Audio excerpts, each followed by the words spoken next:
గతంలో భూదార్ నంబర్ల జారీకి అవకాశం లేదు. రికార్డులో తప్పులకు సివిల్ కోర్టుకు వెళ్లడం ఒక్కటే పరిష్కారం కాగా, కొత్త విధానంలో ఆధార్ లాగే భూ యాజమాన్యాలకు భూదార్ జారీ చేస్తారు. జిల్లా స్థాయిలో రెండంచెల అప్పీల్ వ్యవస్థ ప్రత్యేక భూ ట్రిబ్యునల్ అవుతుంది. ధరణిలో ఉచిత న్యాయ సహాయం లేదు. గ్రామ రెవెన్యూ వ్యవస్థను రద్దు చేశారు. భూభారతిలో నిరుపేద రైతులకు ఉచిత న్యాయ సహాయం అందించడంతో పాటు గ్రామానికి రెవెన్యూ అధికారితో రెవెన్యూ సేవలు అందిస్తారు. ధరణిలో భూ విచారణ లేకుండా రిజిస్ట్రేషన్ చేసిన వెంటనే మ్యూటేషన్ చేయడంతో పాటు దీనిపై అప్పీల్ చేసుకునే అవకాశం లేదు.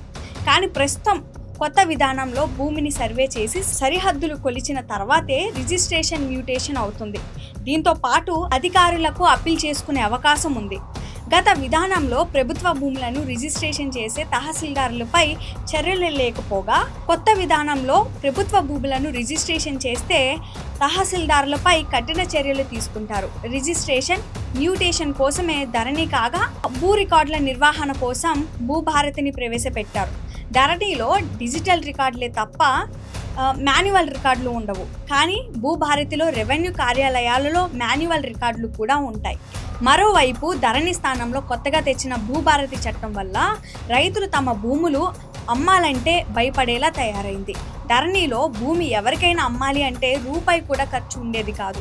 భూభారతిలో భూమి ఎవరికైనా అమ్మాలంటే ఖచ్చితంగా సర్వేయర్ల చుట్టూ ప్రదక్షిణాలు చేసి డిజిటల్ సర్వే చేయించాలి. ప్రస్తుతం డిజిటల్ సర్వేయర్ల కొరత ఉంది. ఇక్కడ చేతులు తడపాల్సిందేనని కొందరు అంటున్నారు. గతంలో ఉన్న ధరణి పేరు మార్చి కాంగ్రెస్ భూభారతిని తీసుకొచ్చిందనే ఆరోపణలు ఉన్నాయి.